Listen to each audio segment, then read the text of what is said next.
স্বাগত। আপনারা দেখছেন আইসিটি নিয়ে ইন্ডিপেন্ডেন্ট টেলিভিশনের নিয়মিত আয়োজন লার্নিং এন্ড আর্নিং। আজ আমাদের সাথে আলোচনার জন্য স্টুডিওতে উপস্থিত আছেন এফিলিয়েট মার্কেটার্স বিডির ফাউন্ডার রিফাত আহমেদ, আমাদের সাথে আছেন মার্কেট এভারের ফাউন্ডার আলামিন কবির এবং আমাদের সাথে ফ্রিল্যান্সার শাহরিয়ার ইবনে আজম আছেন। আমরা প্রতি পর্বেই একজন সফল ফ্রিল্যান্সারের সাফল্যের গল্প দেখাই। আজ শাহরিয়ার ইবনে আজম আছেন আমাদের সাথে, তার সাফল্যের গল্পটি দেখে আলোচনায় ফিরছি।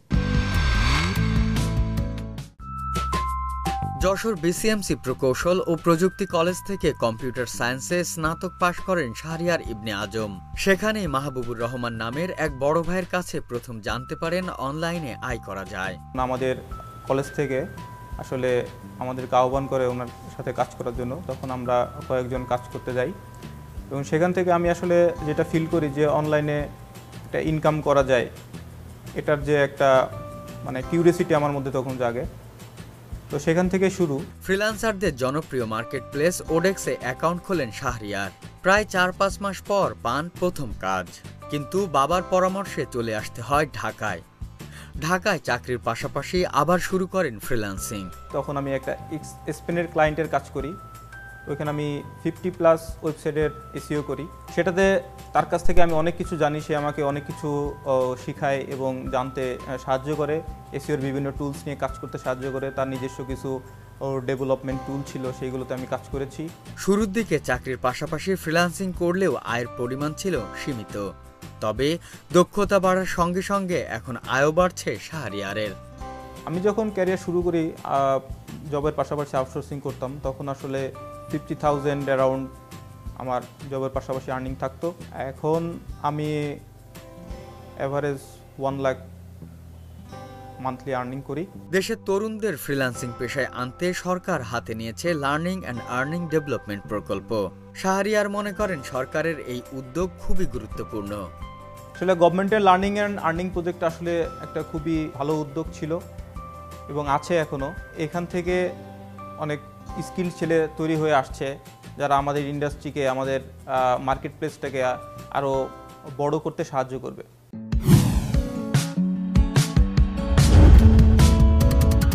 লার্নিং অ্যান্ড আর্নিং, সৌজন্যে তথ্য ও যোগাযোগ প্রযুক্তি বিভাগ।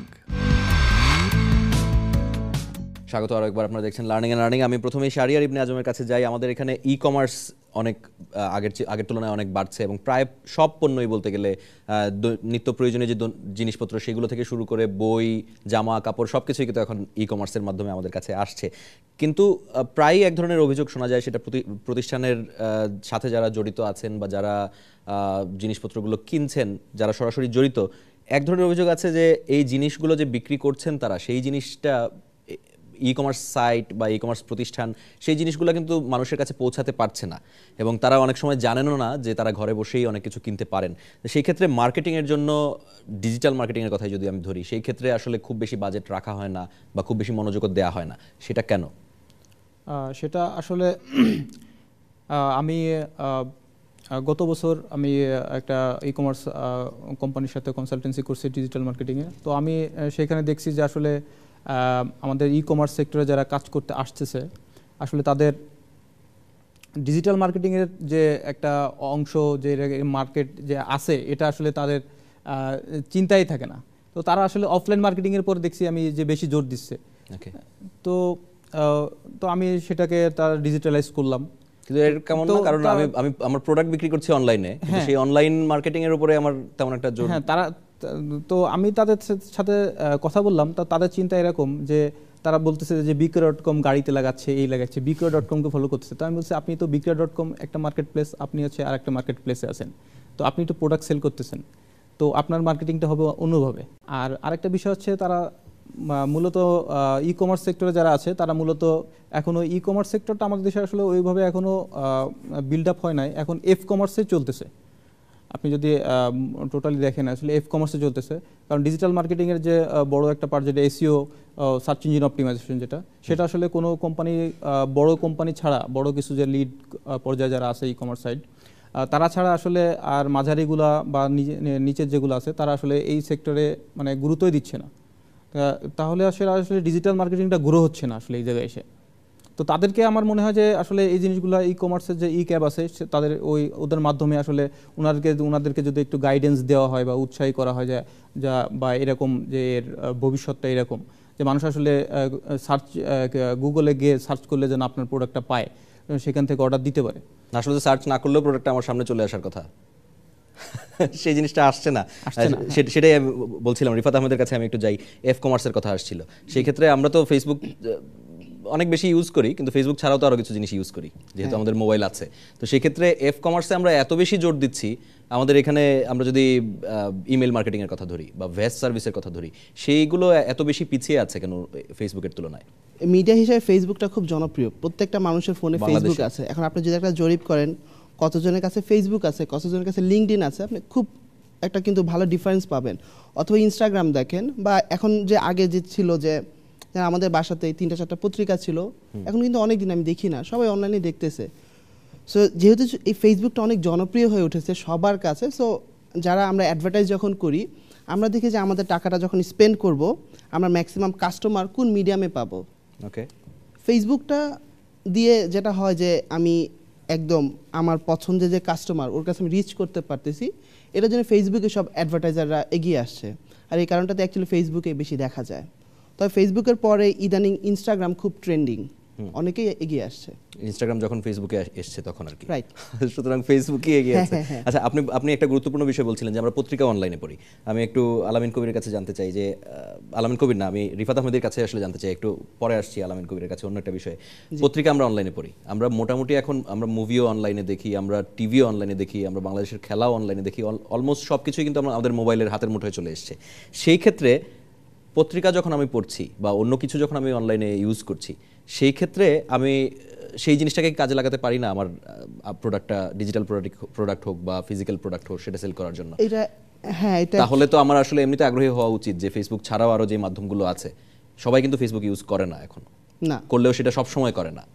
সেই ক্ষেত্রে এখানে দুটো চ্যালেঞ্জ আছে। আপনি দেখবেন যে পত্রিকার যে কোনো নিউজের লিঙ্ক আপনি ফেসবুকেই পাচ্ছেন।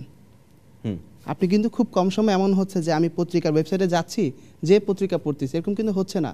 বেশিরভাগ সময় আমি ফেসবুক স্ক্রল করতেছি, দেন আমি পত্রিকার একটা লিঙ্ক পাচ্ছি না।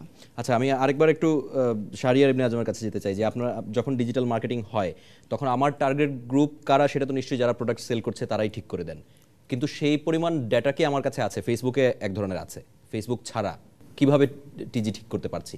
আমার কি সেই রিসোর্সটা আছে? না, ওরকম রিসোর্স আসলে এখনো ওরকম তৈরি হয়নি, গ্রো হয়নি। এছাড়া আরেকটা রিসোর্স যেটা করতে পারে, ইমেল লিস্ট বিল্ডিং এর মাধ্যমে তারা করতে পারে, যে একদম প্রপার তারা অডিয়েন্সের কাছে পৌঁছাইতে পারে ইমেল লিস্ট বিল্ডিং এর মাধ্যমে, যেটাতে তার অনেক সেলস অনেক ইনক্রিজ হবে। আমরা আবার আলোচনায় ফিরছি। আমি আলামিন কবির সাথে একবার কথা বলিনি, আমি বিরতি থেকে আসার পরে আলামিন কবিরের সাথেই কবিরের কাছে ফিরছি। একটা ছোট্ট বিরতি নিয়ে আসছি আবার, চলো।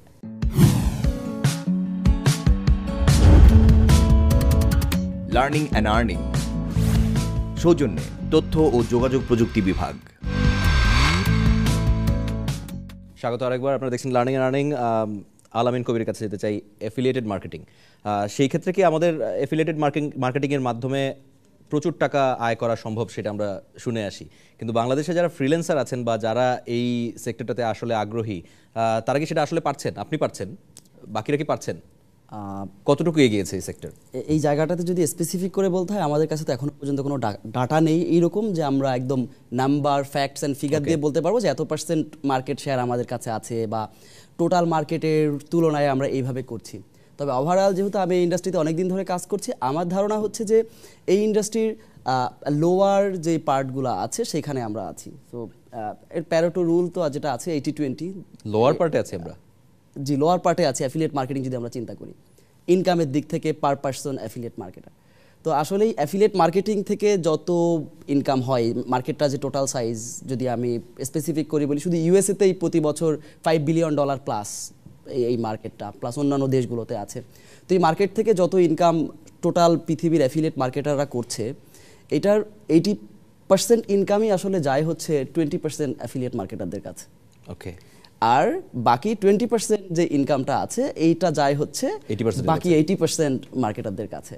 তো আমাদের দেশের অবস্থা যদি আমরা বলি, আমরা আসলে ওই 20% ইনকাম যে 80% অডিয়েন্সের কাছে যায় বা অ্যাফিলিয়েট মার্কেটারদের কাছে যায়, আমরা আসলে ওই গ্রুপটাতে আছি। সো আমরা বলবো না যে প্রত্যেকে খুব ভালো করছে বাংলাদেশ থেকে, কিন্তু পোটেনশিয়াল থাকা সত্ত্বেও আমরা নানান প্রতিবন্ধকতার কারণে ওই জায়গাটাতে যেতে পারছি না। তো সেই ক্ষেত্রে এফিলিয়েটেড মার্কেটিংয়ের আমরা যতটুকু সম্ভাবনা আছে সেই সম্ভাবনাটা তো আসলে যারা আপনাদের মতো ইনকাম করছেন তারা যেরকম সম্ভাবনাটা কাজে লাগাতে পারেন, যারা প্রতিষ্ঠান আছেন, যারা প্রোডাক্ট সেল করছেন, তারাও কিন্তু এটাকে অনেক ভালোভাবে কাজে লাগাতে পারেন। কিন্তু এটা তাহলে গ্রো করছে না কেন? আমরা যদি বড় বড় কোম্পানির কথা ধরি, আমরা অ্যামাজনের কথা ধরি, অ্যামাজনের তো এফিলিয়েটেড সার্ভিসটা মনে হয় সম্ভবত নাম্বার 1 ওয়ার্ল্ডে। বাংলাদেশের প্রতিষ্ঠানগুলো কেন এগিয়ে আসছে না? কারণ তাদের তো আসলে লাভই বলতে গেলে। আচ্ছা, এখানে দুইটা পার্সপেক্টিভ। একটা হচ্ছে বাংলাদেশ থেকে আমরা কিভাবে অ্যাফিলিয়েট মার্কেটিং থেকে ইনকাম করতে পারি, আর একটা হচ্ছে লোকাল বিজনেসগুলোকে কিভাবে আমরা অ্যাফিলিয়েট মার্কেটিং এর চ্যানেলটাকে ইউজ করে গ্রো করতে পারি। এখন লোকাল যে প্রতিষ্ঠানগুলো রয়েছে, এই প্রতিষ্ঠানগুলোর আমাদের লোকাল অনেক ইনফ্রাস্ট্রাকচারগত কারণে আমরা আসলে রেডি না যে অ্যাফিলিয়েট মার্কেটিং চ্যানেলটাকে হিউজলি ইউজ করার জন্য। যদি আরও স্পেসিফিক করে একটু বলি আমরা, কারণ অ্যাফিলিয়েট মার্কেটিংয়ের ইনকামটা আসলে কীভাবে আসে? একটা অ্যাফিলিয়েট মার্কেটার ইনকাম করে হচ্ছে তার পারফরমেন্সের উপরে। সো একজন অ্যাফিলিয়েট মার্কেটার যদি একটা কোম্পানিকে হেল্প করে লাইক 1000 টাকার প্রোডাক্ট বিক্রি করার জন্য, সেটার একটা পার্সেন্টেজ, একটা স্পেসিফিক পার্সেন্টেজ আমি পাবো। এখন তার মানে আমি যত বেশি বিক্রি করতে পারবো আমার ইনকামটা তত বেশি হবে। বাংলাদেশে যে ই কমার্স সাইটগুলো রয়েছে এদের পার কার্ড ভ্যালুটা অনেক কম। মানে একজন কাস্টমার যে চেক আউট করছে যে ভ্যালুতে, এটা অনেক কম, অনেক অল্প টাকার প্রোডাক্ট কিনছে, সেই অল্প পার্সেন্টেজটাও কম। হ্যাঁ, যখন একজন অ্যাফিলিয়েট মার্কেটার প্রোডাক্টটা প্রমোট করবে তার মানে হচ্ছে তার পার্সেন্টেজটাও খুব কম। সো ইন টার্মস অফ আমাদের রিটার্ন ভার্সেস ইনভেস্টমেন্ট, এটা আসলেই অন্য দেশের বা অন্য মার্কেটের সাথে একেবারেই সামঞ্জস্যপূর্ণ না। আমরা যদি ইউকের মার্কেটটা ধরি, ইউকের মার্কেটের একটা সার্ভেতে আমি দেখেছিলাম, সেখানে অ্যাফিলিয়েট মার্কেটার যদি একজন অ্যাফিলিয়েট মার্কেটার মাত্র 1 পাউন্ড যদি ইনভেস্ট করে, সেখান থেকে তার রিটার্ন আসে হচ্ছে 15 পাউন্ড, 15 পাউন্ড সেখান থেকে সে রিটার্ন পাচ্ছে। কিন্তু আমাদের দেশে যদি হয় যে আমরা যদি 100 টাকায় ইনভেস্ট করি কারেন্ট ইনফ্রাস্ট্রাকচার বা কারেন্ট মার্কেটের উপরে ভিত্তি করে, আই গেস যে 100 টাকা রিটার্ন আনাও হচ্ছে অনেক কঠিন হয়ে যাবে একজন অ্যাফিলিয়েট মার্কেটারের জন্য। তো এই কারণে লোকাল কোম্পানিগুলো যারা বাংলাদেশে ব্যবসা করছেন, বাংলাদেশে যাদের টার্গেট মার্কেট, তারা আসলে খুব বেশি ইউজ করতে পারছেন না এই প্ল্যাটফর্ম। সেক্ষেত্রে এখন যারা কাজ করছেন আপনার মতো, আপনারা কি বেশিরভাগই গ্লোবাল মার্কেটেই যাচ্ছেন? আমরা পুরোটাই বেশিরভাগই বলতে 100%ই বাংলাদেশের অ্যাফিলিয়েট মার্কেটার আছেন, 100%ই তারা গ্লোবাল মার্কেটে কাজ করেন। এবং গ্লোবাল মার্কেট যদি আমরা স্পেসিফিক করে হয়ে যাই, বেশিরভাগই ইউএস এবং ইউকে, এই দুইটা মার্কেটেই কাজ করি। ওকে, কিন্তু সেই ক্ষেত্রে রিফাত আহমেদ যদি একটু হেল্প করেন, বাংলাদেশের ই কমার্স তো গ্রো করছে, সেই ক্ষেত্রে কোনো ধরনের সম্ভাবনা কি দেখতে পাচ্ছেন যে ই কমার্স গ্রো করে যদি একসময় আমরা অ্যামাজনের লেভেলে পৌঁছাতে পারি, তাহলে সেই ক্ষেত্রে অ্যাফিলিয়েট মার্কেটিং এর সুযোগ তৈরি হবে? আলামিনের সাথে একটা জিনিস অ্যাড করব যে আপনি ওয়ার্ল্ড ওয়াইড যদি দেখেন, অ্যামাজন বলেন বা যেখানে বলেন, ওরা কিন্তু অনলাইনে পেমেন্ট করতেছে, ক্রেডিট কার্ড অথবা ডেবিট কার্ড। এখন অ্যাফিলিয়েট মার্কেটিংটা যদি ইন্টিগ্রেট করতে চান, তো এটা যে ট্র্যাক করবে যে এটা আপনার সেল বা আমার সেল, এটা ট্র্যাক করতে সফটওয়্যার যে জিনিসটা চাবে যে অনলাইন ট্রানজ্যাকশন চাবে। আর আমাদের দেশের মডেল কিন্তু cash on delivery almost. So যেটা হয়, আর আমাদের দেশের ইউজার এখনো অভ্যস্ত না তার ডেবিট কার্ড বা ক্রেডিট কার্ড অথবা সে প্রোডাক্টটা না দেখে কিনতেছে, ওই পরিমাণে রেপুটেশন এখনো গেইন হয়নি। সো আমার মনে হয় যখন ওই পরিমাণ রেপুটেশন গেইন হবে এবং মানুষ খুব ইজিলি তার debit card credit card use করবে এবং অনলাইনে যেটা দেখতেছে সেইটাই সে পাচ্ছে, তখন অ্যাফিলিয়েট স্কোপটা তৈরি হবে। এখন আমি বলবো না যে আমাদের দেশে অ্যাফিলিয়েট স্কোপ নাই, আমি যেটা বলবো যে অ্যাকচুয়ালি ক্যাশ অন ডেলিভারিটাই বড় বাধা। যদি অনলাইনে প্রচুর ট্রানজ্যাকশন হয়, সেই ক্ষেত্রে ধরেন একটা ওয়েবসাইট, ওরা যদি সম্পূর্ণ অনলাইনে ট্রানজ্যাকশন করে, দেন ও অ্যাফিলিয়েট মডেলে ভালো কাজ করতে পারবে। কিন্তু এখন তো মনে হয় মানে এখন কিন্তু সবাই মুভ করছে, ট্রাস্টটা কি বিল্ড আপ হচ্ছে না? কারণ আমি এখন বিকাশের কথা ধরি, রকেটের কথা ধরি। আমি যেটা বলতে চাচ্ছি, শুধুমাত্র রিফাত ভাই যেটা বললো যে ট্রাস্ট বিল্ড আপ আসলেই এটার মেট্রিক্স কি হবে, কখন আমরা বুঝবো যে কাস্টমার আসলে ট্রাস্ট করছে? এই মেট্রিক্সটা আমার যেটা মনে হয়, পার কার্ড ভ্যালু যখন বাড়বে, মানে আমি অনেক টাকার প্রোডাক্ট কিনছি রিলায়েবিলিটির সাথে, মানুষ যখন অনেক টাকার প্রোডাক্ট কেনা শুরু করবে একবারে, তখনই আমরা বুঝবো যে আসলে সে অনেক টাকা দিয়ে ওটার ভ্যালু সে আসলে। কিন্তু এখন আসলে যেটা হয় যে কার্ড ভ্যালু যতক্ষণ না বাড়ছে ততক্ষণ পর্যন্ত I don't see any future. আমি ই কমার্সের ক্ষেত্রে একটা সমস্যার কথা বলতে চাই। এখনো কিন্তু আমি যে জিনিসটা পাশের দোকান থেকে আমি 20 টাকায় কিনতে পারবো, সেটা আমি যদি ই কমার্স সাইটের মাধ্যমে কিনি, সেটা আমাকে হয়তো 30 টাকা 35 টাকা 40 টাকা দিয়ে বেশিরভাগ ক্ষেত্রেই কিনতে হয়। সেটার আবার ডেলিভারি চার্জও সেটার সাথে যুক্ত হয়। কিন্তু আমি কি এটাই চাইবো না যে আমি যেই জিনিসটা একটু কষ্ট করে 20 টাকায় কিনতে পারি, সেই জিনিসটা আমি যাতে অন্তত 22 টাকা বা 25 টাকার মধ্যে পাই? তো সেই ক্ষেত্রে কি একটা পলিসি থাকা উচিত না আমাকে আগ্রহী করে তোলার জন্য ই কমার্স সাইটে? না হলে তো আমি যে জিনিসটা পাবো না শুধু সেটাই কিনবো। এটা পলিসি দিয়ে যতটা না ঠিক করা যাবে, তার চেয়ে বড় হচ্ছে আমাদের এখানে আরো ফেয়ার আর কম্পিটিশন যখন বাড়বে, তো কম্পিটিশন বাড়লে অটোমেটিক্যালি যে কোম্পানিগুলো, কাস্টমার কিন্তু স্মার্ট, অনেক স্যাভি, টেক স্যাভি কাস্টমার যারা টেক স্যাভি, ওরা কিন্তু ঠিকই খুঁজে বের করবে কোন কোম্পানি আমাকে বারবার ঠকাচ্ছে, কোন কোম্পানি থেকে আমি কম দামে পাচ্ছি। সো এটা আই গেস পলিসি দিয়ে না করে আরও বেশি কম্পিটিশনটা যত ওপেন হবে অটোমেটিক্যালি প্রবলেমগুলো রিজলভ হয়ে যাবে। সময় লাগবে, কারণ সময় লাগবে, বাট অটোমেটিক্যালি রিজলভ হয়ে যাবে। আই ডোন্ট থিংক পলিসি দিয়ে এটাকে কিছু করতে পারবেন। মুক্ত বাজার আপনি বিক্রি করবেন, আপনার যদি ডিমান্ড থাকে আপনি কেন বেশি নেবেন না? সো আপনি তো এটাকে পলিসি দিয়ে বাড়তে পারবেন। আমি বলছি যে আপনি বলছেন যে আমাদের কেনাকাটাটা খুবই কম হয়, স্মল অ্যামাউন্টের বেচা কেনা। স্মল অ্যামাউন্টে, সেটার কারণ হচ্ছে আমি আসলে বড় অ্যামাউন্টে কেনার জন্য বিশ্বাস করতে পারছি না ওই ব্র্যান্ডগুলোকে। রিফাত ভাইয়ের ওই জায়গাটাতে ট্রাস্টের জায়গাটা কখন আমরা কোন মেট্রিক্সটা দিয়ে ধরবো যে কাস্টমার ট্রাস্ট করছে, সে আসলে কত বড় কার্ট একবারে ক্লোজ করছে, মানে কত টাকার প্রোডাক্ট সে কিনছে। এখানে দুইটা জিনিস একসাথে কাজ করবে। একটা দেখো যে তোমার বেশি কাস্টমার না পেলে কোম্পানি যেমন ইনভেস্টের ইন্টারেস্ট পাবে না, because they are not making profit. আবার কোম্পানি যখন বেশি ইনভেস্ট না করবে তখন কাস্টমাররা ট্রাস্ট করতে পারবে না, যেটা একটা বড় ব্র্যান্ড না, ভাইস ভার্সা কাজ করছে। এটা আমার মনে হয় টাইম লাগবে, উইথ টাইম এটা আরো বেটার হবে। বাট আরেকটা বিষয় রিফাত ভাইয়ের সাথে আমি অ্যাড করতে চাই, সেটা হচ্ছে আসলে আমাদের প্রোডাক্ট কোয়ালিটির ব্যাপারগুলোও আসলে আমাদের যারা ই কমার্স বিজনেস করতেছে এটা তাদের দিকে খেয়াল রাখা উচিত আসলে। কারণ প্রোডাক্ট কোয়ালিটির জন্য আসলে মার্কেটটা গ্রো নির্ভর করতেছে।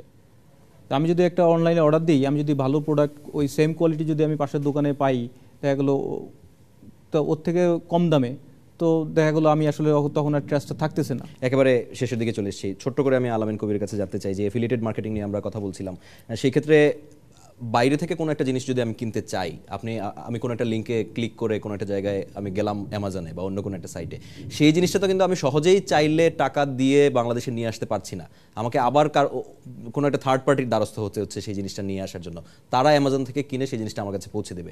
এই জিনিসটা আসলে এতদিন পরেও কেন সমাধান হয়নি, আপনার কি মনে হয়? আচ্ছা, এটা আসলে কমপ্লিটলি ডিফারেন্ট একটা ব্যাপার। এটা ওই কোম্পানির পলিসি, আমাজনের পলিসি সে বাংলাদেশে শিপ করবে কি করবে না। So it has nothing to do with affiliate marketing. Affiliate marketer হিসেবে আমরা যেটা করি, প্রভাব পড়ছে, ঝামেলা হচ্ছে আপনাদের? আমাদের আসলে যেটা হয়, অ্যাফিলিয়েট মার্কেটাররা সেল করলেই হচ্ছে, সেটা থার্ড পার্টির কাছে সেল করি বা কাস্টমারের কাছে সেল করি, আমরা যখন বিক্রি করব আমরা সেটা থেকে কমিশন পাবো। সো আমরা যেটা কেয়ার করি সেটা হচ্ছে যে এটা টোটাল কাস্টমার সেগমেন্ট কারা আসলে কিনছে, সেটা কোম্পানি হোক ব্যক্তি হোক, এবং তারা কোথায় কোথায় থাকে, তারা কি গুগলে সার্চ করে, নাকি তারা ফেসবুকে থাকে, নাকি তারা ইউটিউবে থাকে, ওই টার্গেট অডিয়েন্স যেখানে আছে আমরা অ্যাজ অ্যান অ্যাফিলিয়েট মার্কেটার সেই জায়গাটাতে প্রমোট করি। তো ওই জায়গাটাতে প্রমোট করলে তখন টার্গেট মার্কেট যখন কনভার্ট করবে সেখান থেকে আমাদের আসলে ইনকাম আসবে। বাংলাদেশে আমাদের যদি অ্যাফিলিয়েট মার্কেটিংয়ের যারা, আপনি যে জায়গাটাতে ছিলেন, আমি একটু অ্যাড করি যে বাংলাদেশে কোন সমস্যাটা, কেন আমরা লোয়ার পার্টে, বাংলাদেশের লোয়ার পার্টে না যায় আমরা কিন্তু ওই 80% যাওয়ার খুব ভালো একটা স্কোপ আছে। তো আমরা ভালো একটা স্কোপ আছে, দুইটা মাত্র সমস্যার কারণে আমি বলবো যে আমরা ওই জায়গাটাতে যেতে পারছি না। একটা হচ্ছে মেন্টরশিপ। বাংলাদেশে অ্যাফিলিয়েট মার্কেটিং নিয়ে কিন্তু খুব ভালো কোনো মেন্টরশিপ নাই, ভালো কোনো মেন্টর নাই। এবং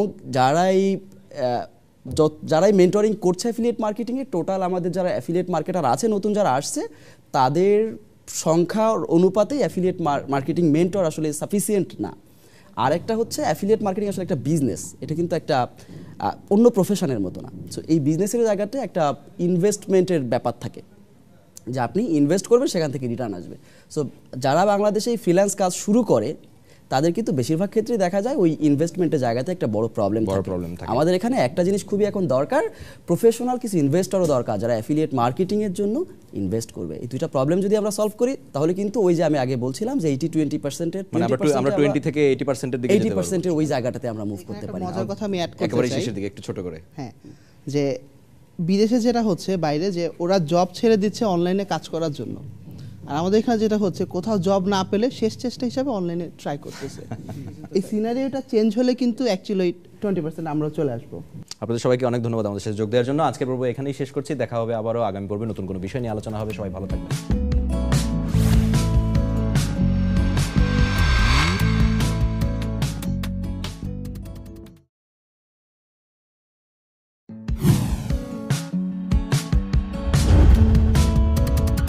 লার্নিং অ্যান্ড আর্নিং, সৌজন্যে তথ্য ও যোগাযোগ প্রযুক্তি বিভাগ।